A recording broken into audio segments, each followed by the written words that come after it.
Centrioles. Centrioles are circular structures that are perpendicular to each other. They look like a tube, but with 9 rivets in them. They are found on either side of the cell. They are only found in eukaryotic cells. They are not found in higher plant cells and fungi.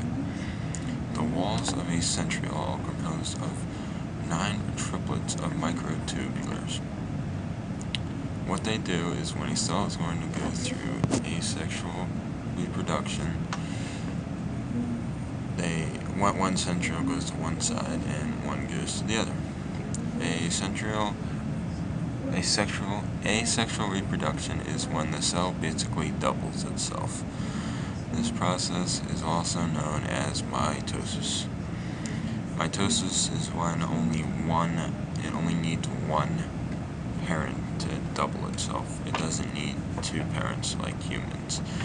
When this happens, the centrioles throw out little fishing lines and pull the substances inside the cell to either side, so when it splits, it's evenly spread out in the cell. They do this so when the cell splits, there's an equal amount of DNA on either side. They organize the mitotic spindle and complete the cytosisness. The cell splits and everything gets doubled inside the cell.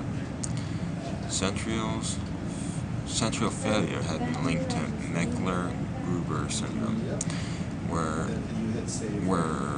the centriole are not in position when the cell is going to go through asexual reproduction. When this happens, the kidneys get cysts inside of them, and the kidneys start to break down the cysts that are inside of them. This causes the kidneys to swell 10 to 20 times its size. So if the kidney is originally 4 pounds, then it's going to be 80 pounds. So you have to think, how crazy that is. But this only happens when they're babies and they're still in the womb, so it's not going to get that bad. It's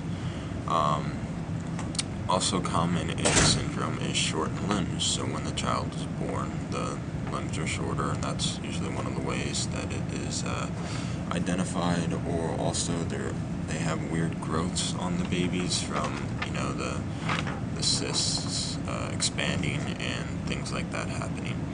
The syndrome is very rare. Less than 1 baby has the syndrome out of 10,000. So if 10,000 babies are born, only 1 of them will have the syndrome.